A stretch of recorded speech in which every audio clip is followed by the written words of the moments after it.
Et maintenant, quel est ce champ magnétique qui agit comme un bouclier pour la Terre ?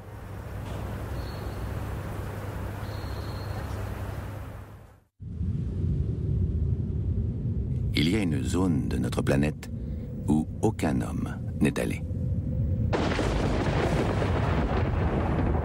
Personne ne l'a vu.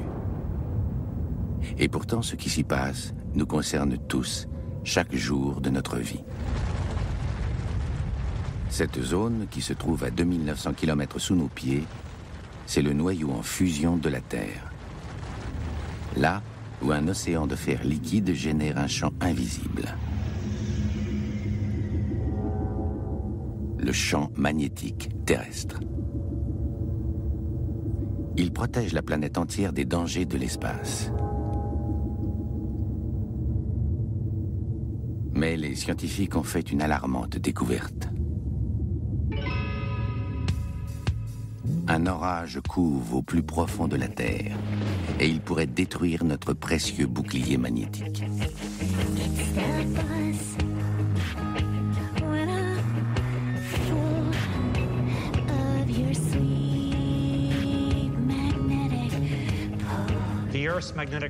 Le champ magnétique terrestre nous protège depuis des millénaires. Aujourd'hui, il est en passe de disparaître. Le champ magnétique s'affaiblit rapidement. On ne peut pas garantir que le champ magnétique terrestre sera encore là dans 1000 ans. Notre bouclier invisible va-t-il disparaître? On ne se demande pas si ça arrivera, mais quand ça arrivera.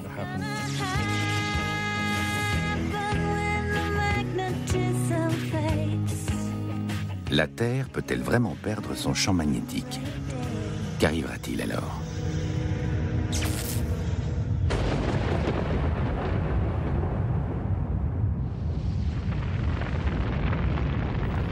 Une chaleur étouffante. Une pression écrasante. Et des milliards de tonnes de fer en fusion. Ce sont les conditions du centre de la Terre.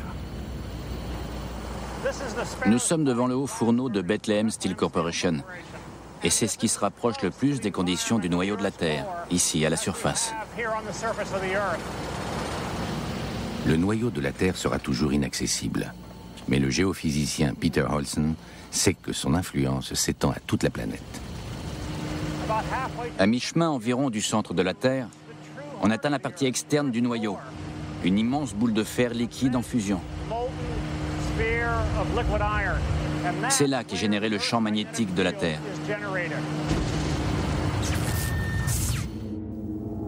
Mais récemment, les scientifiques ont détecté un problème au centre de la Terre. La capacité du noyau à générer du champ magnétique diminue. Il se passe une chose très étrange au niveau du champ magnétique terrestre. Son intensité décroît rapidement. Tellement rapidement qu'à ce rythme, il ne durera plus que 1000 ans. Cette découverte a déclenché une recherche scientifique intense dans le monde entier.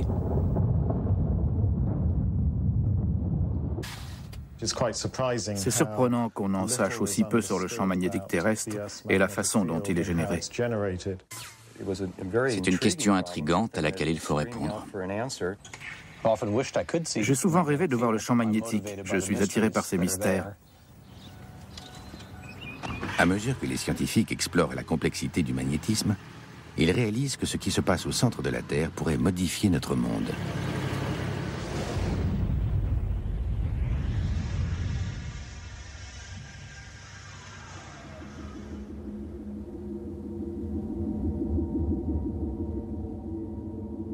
Le magnétisme est la force oubliée de la Terre.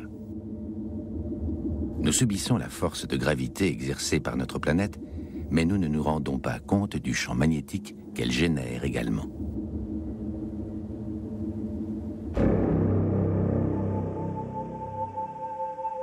Mais le géophysicien Andrew Coates sait à quel point il est important. L'étendue du champ magnétique est vraiment immense. C'est la plus grande chose que nous ayons sur Terre. Le magnétisme, comme l'électricité, circule. Il est généré dans le noyau terrestre et s'échappe près du pôle sud, tourne autour de la planète et retourne dans le noyau par le pôle nord magnétique.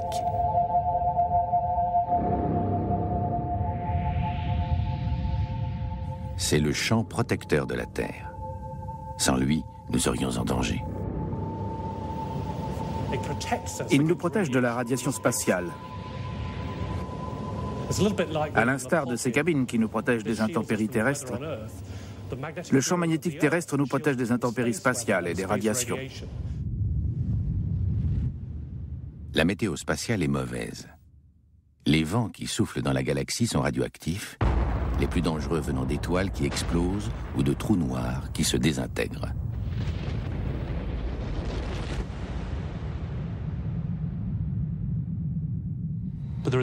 Mais ils viennent aussi de bien plus près, de notre Soleil. Le Soleil est une fournaise thermonucléaire qui éjecte d'énormes quantités de matière dangereuse lors de ses éruptions.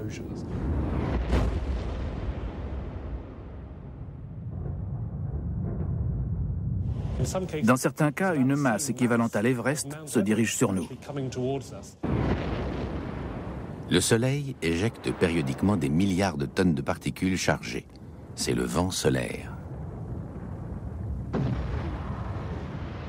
La Terre se trouve souvent sur sa trajectoire.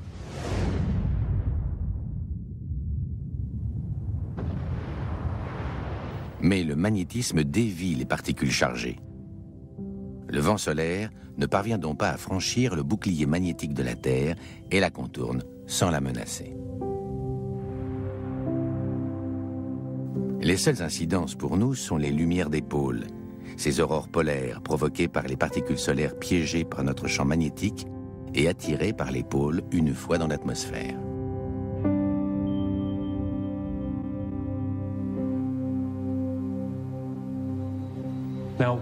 Nous avons la chance d'avoir un champ magnétique qui dévie les particules et nous protège. Si ce champ disparaissait, plus rien n'arrêterait la radiation de l'atmosphère dont l'effet serait très dangereux. Dangereux à quel point? Quelles seraient les conséquences pour la Terre si le champ magnétique disparaissait? 5, 4, 3, 2, 1, we have ignition. L'inquiétante réponse est connue depuis peu. And we have liftoff of NASA's Mars Global Surveyor as America begins its journey back to the Red Planet. En 1996, la NASA lance une sonde sur Mars. Mars a été une planète difficile à atteindre avec un vaisseau. Même après 16 missions américaines, russes ou autres, on ne savait toujours pas si Mars avait un champ magnétique intrinsèque. Cette question, longtemps restée en suspens, Mario Acuna et son équipe de la NASA espéraient finalement y répondre. Mais ce qu'ils ont découvert est encore plus important. C'est la relation entre le magnétisme et la vie.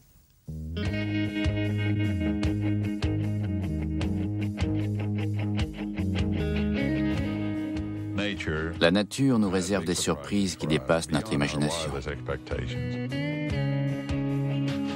Les données transmises par Mars Global Surveyor indiquent que Mars n'est pas entouré d'un champ magnétique. Mais la sonde décèle aussi que ça n'a pas toujours été le cas.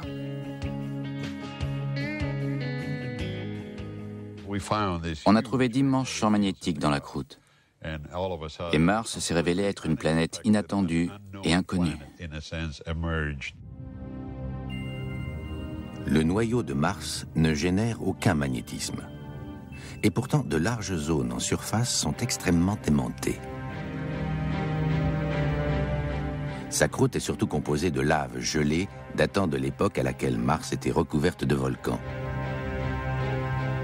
Or, la roche volcanique ne s'aimante que d'une seule façon.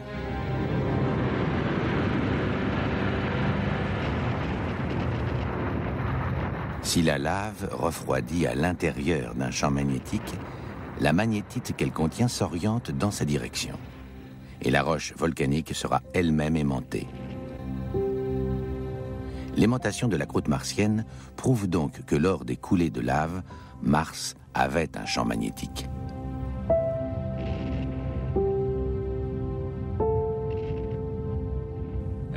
Un champ d'une intensité 20 à 30 fois plus forte que celui de la Terre. L'équipe de Mario sait maintenant que Mars a eu un bouclier magnétique qu'elle a perdu. Cette découverte est-elle la réponse à l'un des grands mystères du système solaire? Les scientifiques pensent que Mars ressembla un temps à la Terre, avec une atmosphère épaisse et des océans, propices à une vie primitive. Mais, il y a environ 4 milliards d'années, la planète a connu un déclin catastrophique. Petit à petit, l'atmosphère et les océans ont mystérieusement disparu. Deux questions se posent. Où est allée l'eau et par quel processus? Deux événements importants survenus au début de l'histoire de Mars peuvent lui apporter les réponses.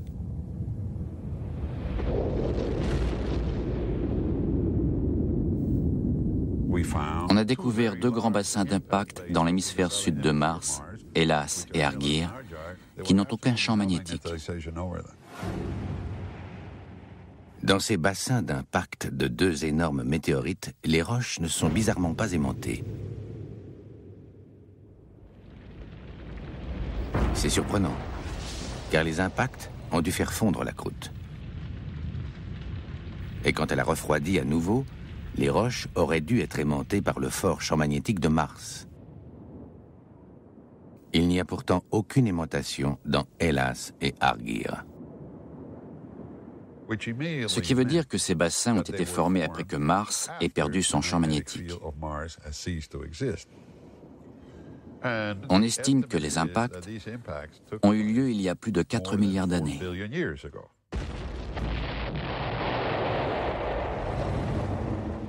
« 4 milliards d'années, c'est l'époque à laquelle Mars a commencé à perdre son eau et son atmosphère. Mario pense que c'est directement lié à la perte de son champ magnétique.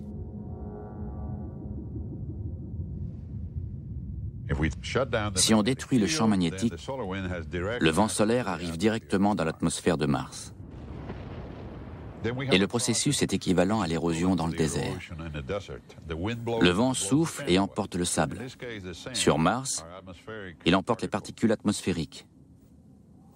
Lentement mais sûrement, les gaz atmosphériques, composés en partie d'eau, sont balayés de Mars. La perte de son bouclier magnétique signifie la mort pour la planète rouge. Exposée à la radiation solaire, son atmosphère est emportée durant des millions d'années, laissant derrière elle le monde stérile actuel.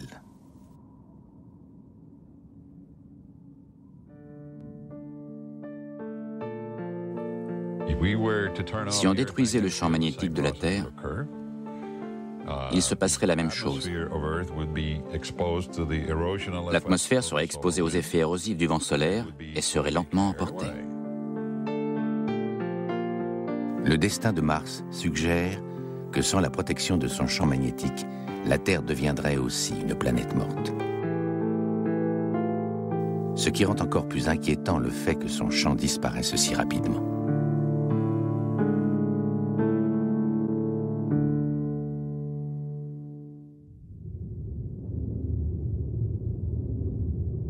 La planète Mars a perdu assez tôt son champ protecteur et avec lui sa capacité à abriter la vie. Et les scientifiques ont aujourd'hui la preuve que notre propre champ magnétique diminue rapidement. Cette preuve vient de civilisations disparues.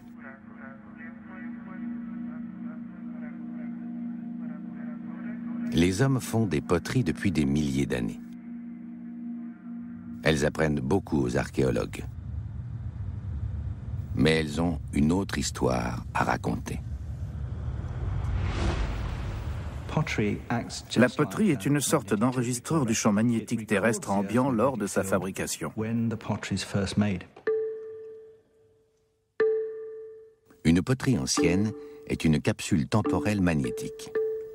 John Shaw a appris à en extraire une mesure précise de l'intensité du champ magnétique de son époque. Comme la roche volcanique, l'argile contient de la magnétite qui la rend très légèrement aimantée. L'intérêt, c'est la phase de cuisson. L'argile est soumise à l'intense chaleur du four, dont la température détruit toute aimantation. Puis, en refroidissant, l'argile est réaimantée par le champ magnétique ambiant.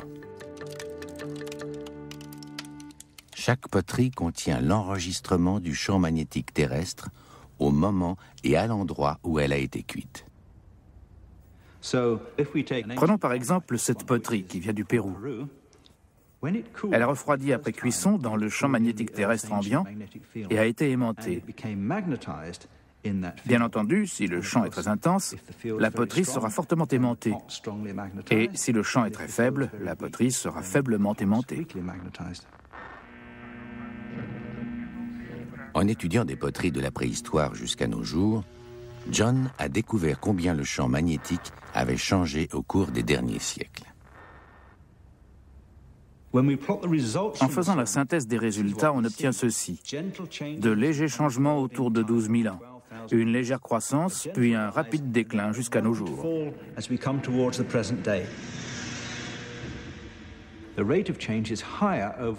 La variation est plus importante depuis 300 ans qu'au cours des derniers 5000 ans.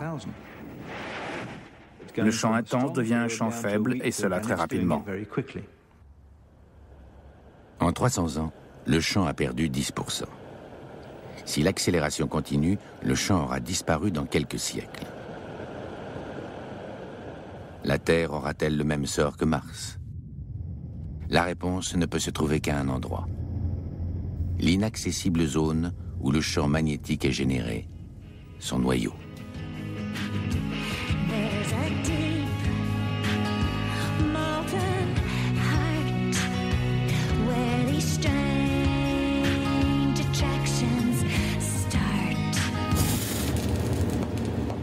Mais, ne pouvant y accéder, le professeur Dan Lathrop et ses étudiants jouent avec le feu, essayant de reproduire le noyau terrestre dans leur labo.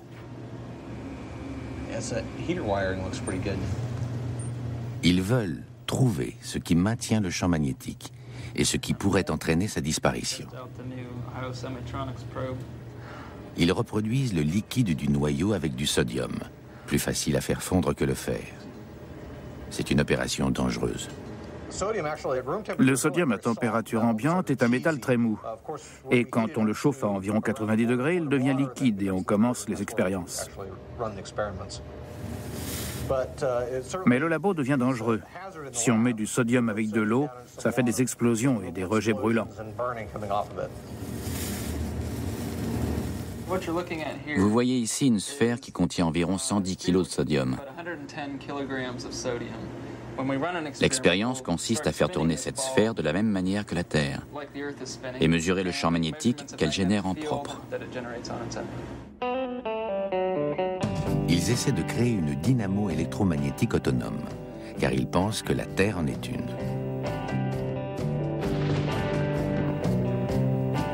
Les scientifiques expliquent comment le noyau génère le champ magnétique en se basant sur la relation magnétisme-électricité et sur le fait que les courants électriques produisent des champs magnétiques.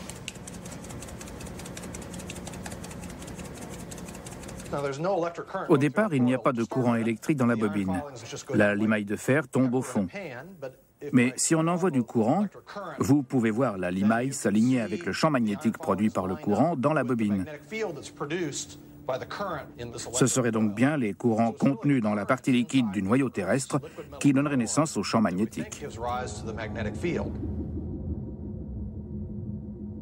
Mais qu'est-ce qui donne naissance aux courants électriques?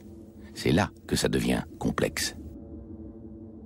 Selon les scientifiques, de même que les courants électriques produisent le champ magnétique, le champ magnétique produit les courants électriques.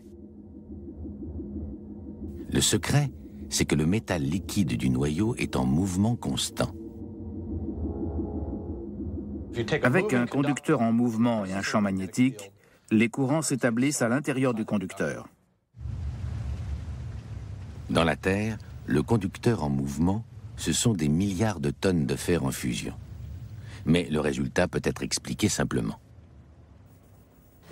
Si je fais bouger ce conducteur en présence du champ magnétique terrestre, ça donne naissance à des courants.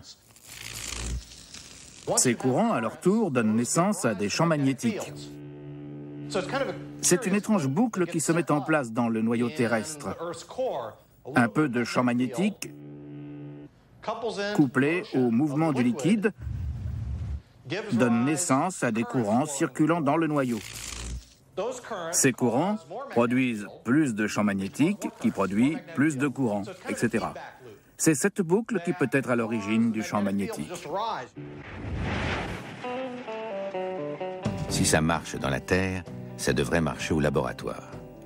En théorie, il faut juste un peu de champ magnétique pour démarrer tout le processus. On ne sait pas bien ce qui a démarré le champ magnétique terrestre, mais Dan utilise un gros électroaimant. On applique un large champ magnétique au sodium qui est dans la sphère. Et vous pouvez constater la force du champ quand on active les aimants. Regardez comme la chaîne est attirée. Ça peut démagnétiser des tas de cartes de crédit.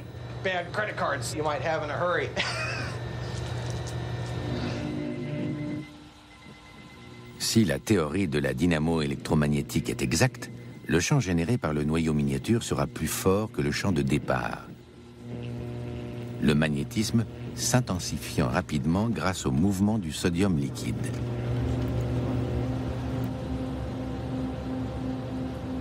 Dan n'y est pas encore arrivé, mais il a découvert ce qui peut entraîner le déclin du champ magnétique d'une planète.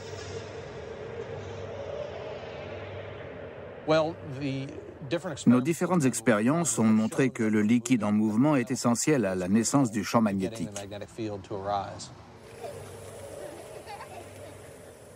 Alors, si le noyau refroidissait au point de solidifier le fer liquide, la dynamo s'arrêterait, faute de mouvement. C'est peut-être pourquoi Mars a perdu son champ magnétique si tôt. Comme Mars est plus petite, elle a refroidi plus rapidement que ne le ferait la Terre. Il est très probable que Mars soit simplement devenue trop froide pour activer sa dynamo. Peut-être que le liquide du noyau a gelé à un moment donné.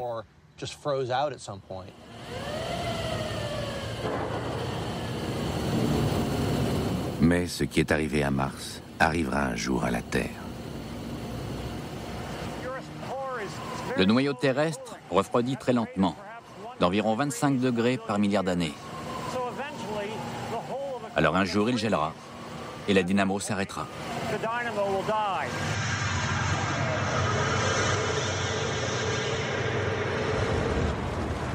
Heureusement pour nous, le noyau terrestre est encore très loin de geler.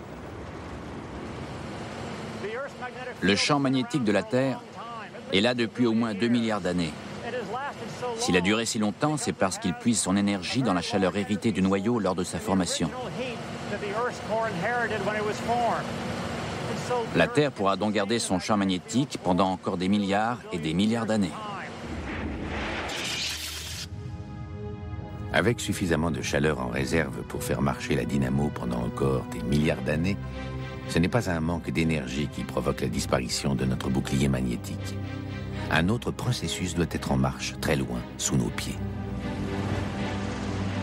La clé de ce processus se trouve peut-être sur une chaîne d'îles volcaniques au milieu du Pacifique.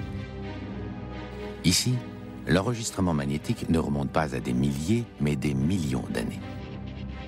Et il indique que nous n'allons pas vers un déclin graduel du champ magnétique terrestre, mais vers un bouleversement spectaculaire.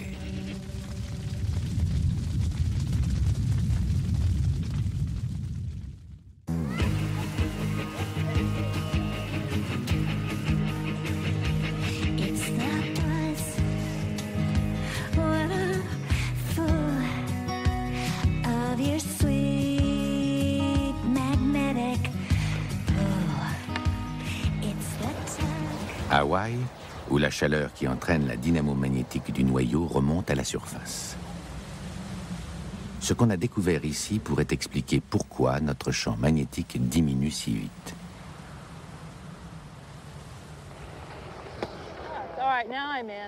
Depuis plusieurs années, le volcan Kilauea est en éruption permanente. Des scientifiques du Centre de recherche géologique américain échantillonnent la lave pour surveiller le volcan. Elle se solidifie assez rapidement. Mais le géophysicien Mike Fuller s'intéresse à la lave pour une autre raison. Ce qu'elle révèle sur le champ magnétique. Tout commence quand la lave arrive dans l'eau.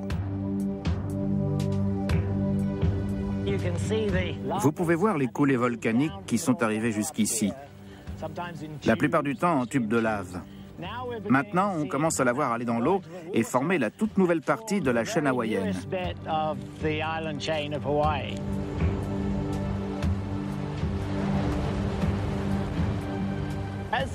Lorsque la lave arrive dans l'eau, elle se refroidit évidemment très rapidement. Et une chose merveilleuse se produit. La lave enregistre le champ magnétique de la Terre. Une fois solidifiées et refroidies, ces roches volcaniques gardent la trace du champ magnétique actuel.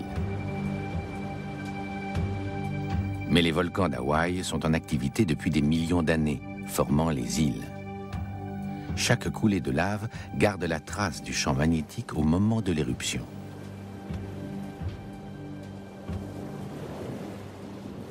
L'archipel hawaïen constitue donc une chronique du magnétisme terrestre remontant jusqu'à 5,5 millions d'années.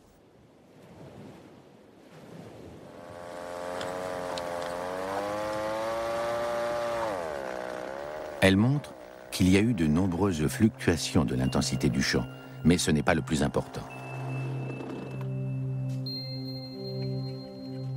Quand la lave refroidit, la magnétite qu'elle contient agit comme une microscopique aiguille de boussole, indiquant non seulement l'intensité du champ, mais aussi sa direction. Actuellement, les courants magnétiques vont du sud vers le nord. C'est pourquoi les aiguilles des boussoles indiquent le pôle nord. Les laves récentes sont donc aimantées en direction du nord.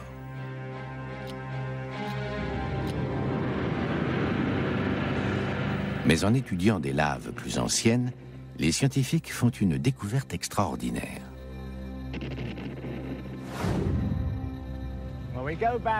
En remontant d'environ 700 000 ans, on observe un phénomène incroyable. Soudain, les roches sont aimantées à l'envers. Au lieu d'être aimantées vers le nord comme aujourd'hui, elles le sont vers le sud.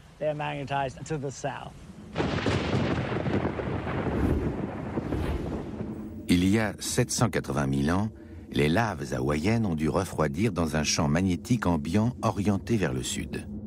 Exactement le contraire d'aujourd'hui.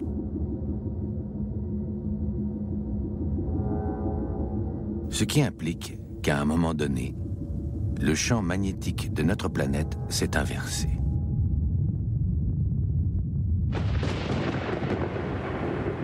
Modifiant totalement la direction des courants magnétiques.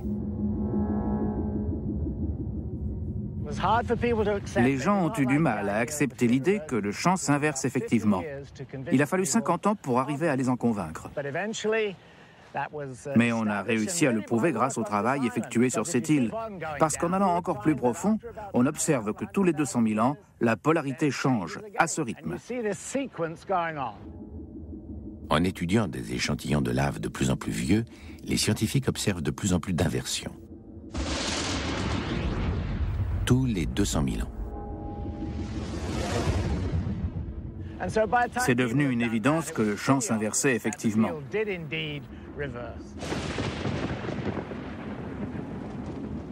Mais si le champ s'est inversé tant de fois par le passé, il le fera encore. L'inversion du champ magnétique terrestre est un phénomène extraordinaire, mais ce processus est assez commun. La dernière inversion s'est produite il y a 780 000 ans. Celle d'avant, environ 200 000 ans avant, et ainsi de suite. Dans un sens, nous avons dépassé le terme de l'inversion à venir.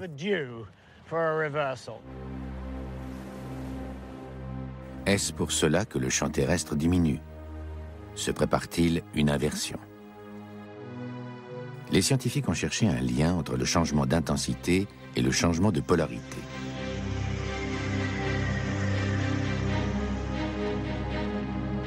Et l'un d'eux a été témoin d'une inversion magnétique sur son ordinateur.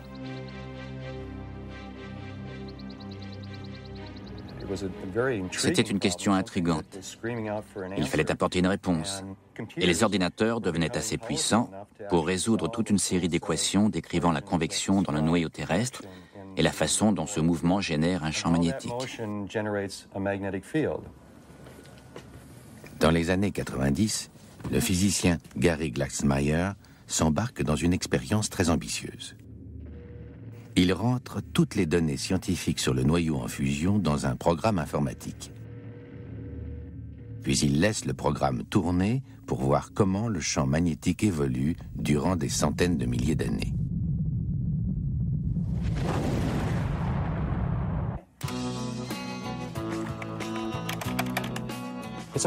Il est important de comprendre combien de temps prennent ces simulations.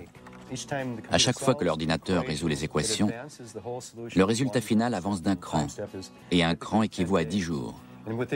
En 10 jours, les choses ne changent guère, ce qui veut dire qu'il faut résoudre beaucoup d'équations.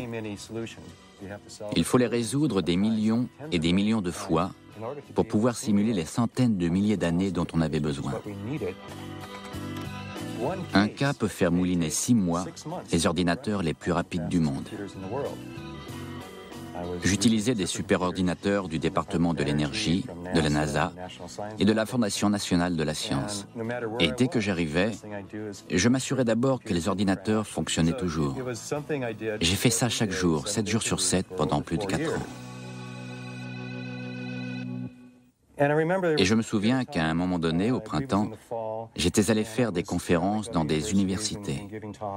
Quand je suis revenu, après plusieurs semaines, je me suis dit qu'il était temps que je regarde les détails du champ magnétique, et je me suis aperçu que sa polarité avait changé.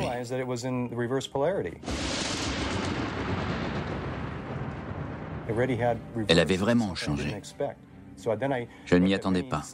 J'ai regardé alors plusieurs extraits des semaines passées, et j'ai réalisé que le champ s'était inversé spontanément. C'était une première. On était impatients de le faire publier. C'était vraiment passionnant. Alors que l'expérience se poursuit, les inversions arrivent environ tous les 100 000 ans de temps simulé. Et à chaque fois, le processus commence de la même manière. C'est intéressant d'observer que chaque inversion de polarité s'est produite quand l'intensité magnétique était très faible. Elle décroissait et finalement, quand la partie dipôle du champ était très faible, alors il s'inversait. C'est la preuve que ce que l'on observe aujourd'hui, une diminution de l'intensité magnétique, est effectivement lié à une future inversion. De plus, Gary a pu voir pourquoi les inversions sont annoncées par un champ décroissant. Cette modélisation montre une partie de la simulation d'une inversion de champ magnétique. Regardez, le bleu représente le champ dirigé vers l'intérieur et le jaune représente le champ dirigé vers l'extérieur. Sur la modélisation de Gary, les inversions ont l'air de commencer par des plages de bleu dans le jaune et vice-versa. Ce sont des anomalies magnétiques, des zones du noyau dans lesquelles le champ va déjà dans la mauvaise direction. En grossissant, ces plages de champ inversés prennent le dessus sur le champ principal, le rendant plus faible et plus enclin à s'inverser. À mesure que le temps s'écoule, le champ devient de plus en plus compliqué. Et puis une anomalie grandit dans l'hémisphère nord, d'où le champ s'échappe maintenant. Et puis c'est l'inversion. Le champ magnétique est maintenant externe dans l'hémisphère nord et interne dans l'hémisphère sud. Mais la modélisation de Gary est-elle transposable à la Terre? La diminution de notre champ depuis 300 ans est-elle due à des anomalies magnétiques couvant dans le noyau? Si c'est le cas, une inversion nous guette.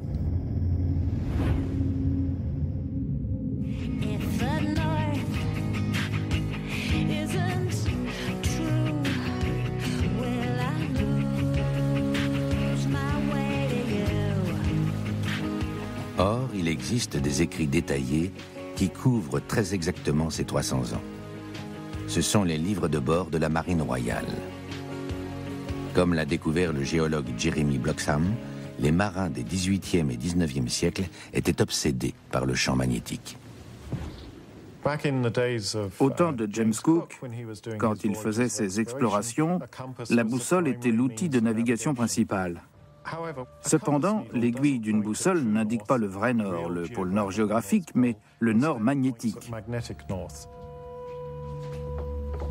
Pour les marins, connaître la différence entre le vrai nord et le nord magnétique était une question de vie ou de mort. Mais ils savaient bien que le champ magnétique change constamment, au gré du nord magnétique qui se déplace autour du pôle. Alors, au fil des siècles, les navigateurs ont dû mesurer et remesurer l'angle entre le vrai nord et la direction indiquée par leur boussole. C'est l'angle de variation.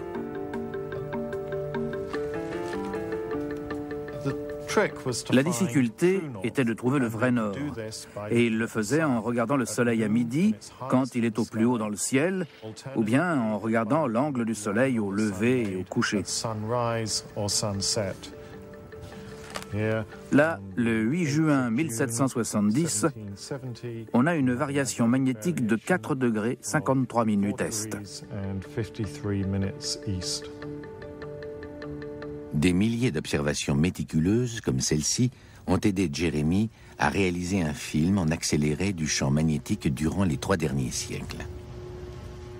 Ce que révèle ce film sur un endroit en particulier est significatif. On a observé des changements brutaux dans le champ magnétique sous l'Atlantique Sud. Sous l'Atlantique Sud, Jeremy a trouvé ce qui fait faiblir rapidement notre champ, des anomalies magnétiques. Et elles grossissent. Au début du XXe siècle, on voit l'émergence d'une nouvelle plage de flux inversé. Un endroit où les lignes de champ magnétique, au lieu de sortir du noyau, y retournent. Et cette plage se déplace ensuite vers l'ouest, s'accroche à cette autre plage de flux inversé pour créer une large zone que nous appelons l'anomalie de l'Atlantique Sud, dans laquelle le champ est environ 30% plus faible. Et cette plage a grossi considérablement durant les 100 dernières années. Alors, on se demande tous en ce moment si le champ magnétique terrestre va bientôt s'inverser. Notre champ magnétique décline parce qu'il s'est déjà en partie inversé. Si cela continue, nous pourrions vivre un phénomène magnétique qui ne s'est pas produit depuis 780 000 ans. Et il aurait des conséquences dramatiques pour les hommes.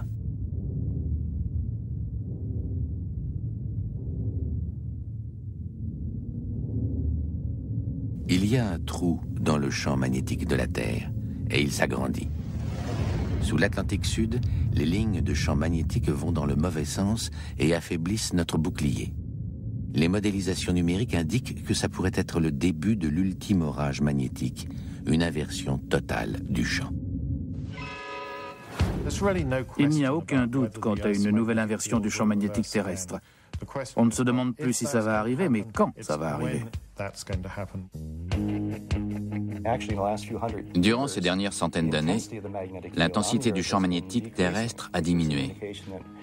C'est peut-être le signe d'une prochaine inversion. La durée entre 2 inversions est de l'ordre de quelques centaines de milliers d'années. Alors l'heure a sonné. La race humaine, depuis l'Homo sapiens, vieux de 35 000 ans, n'a jamais vécu d'inversion magnétique. Si l'on observe vraiment des signes avant-coureurs, que va-t-il se passer ensuite?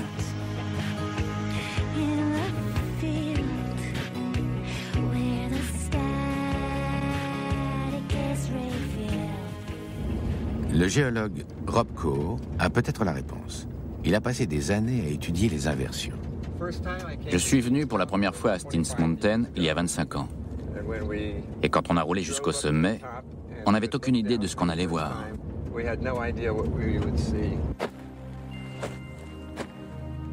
Soudain, on était sur la crête et on a découvert ce panorama fantastique. Steens Mountain se trouve dans l'État de l'Oregon. Cette montagne est un empilement de coulées datant d'une période d'intense activité volcanique. Il y a 16 millions d'années, une série d'éruptions s'est produite ici.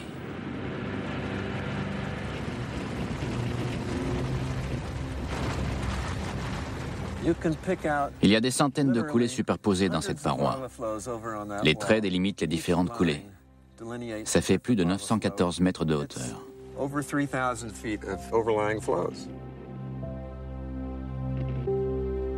La particularité de Steens Mountain, c'est que les éruptions de lave se sont produites au moment où le champ magnétique terrestre était en train de s'inverser. Rob et ses collègues ont espéré que ces roches leur fourniraient une image détaillée de la progression d'une inversion magnétique. Le champ magnétique terrestre est une chose mystérieuse. Et l'idée qu'il puisse s'inverser totalement est stupéfiante. Je veux en savoir plus. Rob et ses collègues se sont donc mis à échantillonner des douzaines de coulées sur toute la hauteur.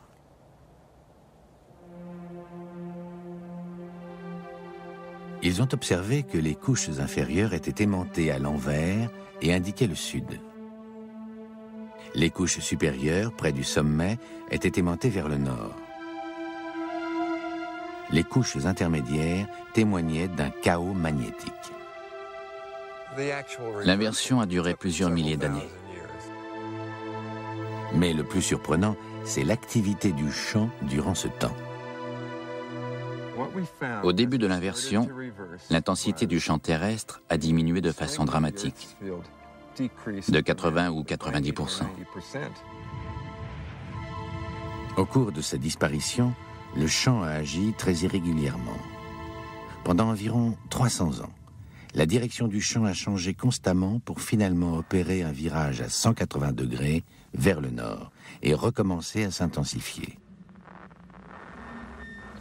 Mais il n'a pas pu garder cette polarité. Il s'est à nouveau inversé et a perdu son intensité. Une fois encore, le bouclier magnétique de la Terre disparaît pratiquement, cette fois pour 3000 ans. Et le champ restant change tellement vite que Rob a trouvé une coulée qui a enregistré ces folles gyrations, même lors de son refroidissement. Voici la coulée que l'on a échantillonnée ici même. Ce qu'on a trouvé était difficile à croire. Les bords du bas et du haut, rapidement refroidis, ont une polarité, la même que celle de la couche du dessous.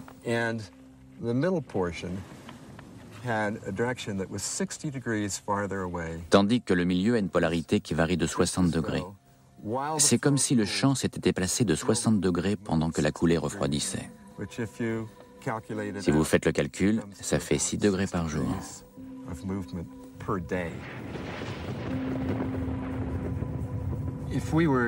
Si on avait observé ça nous-mêmes avec une boussole, on aurait pu suivre lentement la direction du champ et presque voir le mouvement à l'œil nu. C'était véritablement époustouflant, extraordinaire.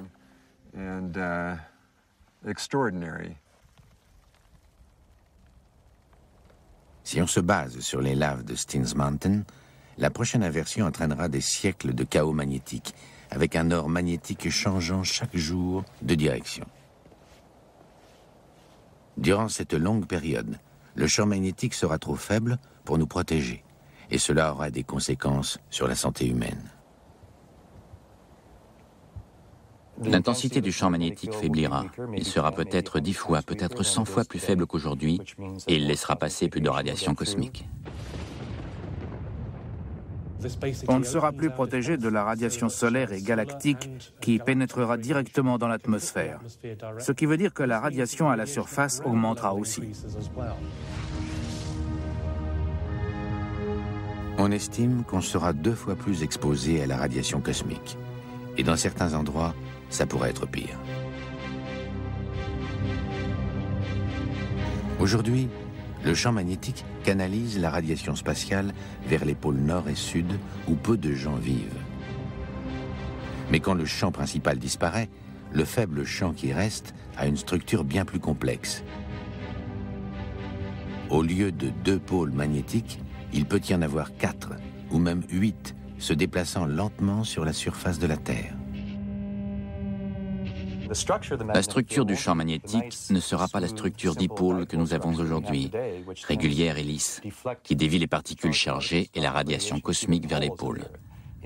Au lieu de ça, il y aura plusieurs pôles sur la Terre, peut-être près de l'équateur. Son champ sera plus faible et en plus, il canalisera la radiation cosmique à de basses latitudes où la plupart des gens vivent. Cela signifie malheureusement plus de morts dues au cancer. Environ 15 personnes sur 1 million par an. Et si on calcule ça par rapport au nombre total d'habitants sur la planète, c'est significatif. Il est impossible d'en être certain, mais on peut raisonnablement supposer que chaque année, 100 000 personnes seraient tuées par les taux élevés de radiation spatiale. Sur la durée d'une inversion complète, on compterait jusqu'à des centaines de millions de morts. Mais cela ne représenterait toutefois qu'une faible augmentation globale des cancers. Ce ne sera donc pas catastrophique. Ce sera quelque chose dont il faudra se soucier, mais pas un événement catastrophique. Et le temps que ça arrive, les hommes auront trouvé le moyen de vivre avec. Les scientifiques savent maintenant qu'un jour, nous devrons apprendre à vivre sur une planète sur laquelle quelques kilomètres à peine d'atmosphère nous protègent de la radiation spatiale. Mais en attendant que le Nord devienne le Sud, nos descendants découvriront qu'un monde privé d'intenses champs magnétiques offre des compensations. Ce qu'il y a de formidable, c'est qu'on pourra voir une aurore boréale presque chaque nuit partout sur la Terre. À Londres, qui est derrière moi, on pourra voir une superbe aurore boréale tout au long de l'année, chatoyante, provoquée par le vent solaire qui pénètre directement l'atmosphère et la fait briller comme un néon.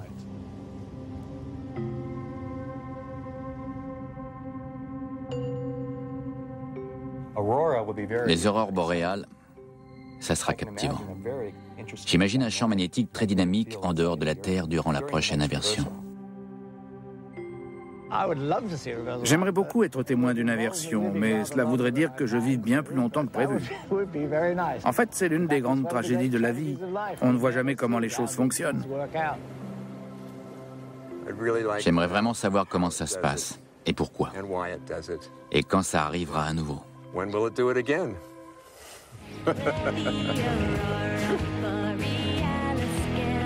La semaine prochaine, notre documentaire scientifique se préoccupera des maladies nosocomiales.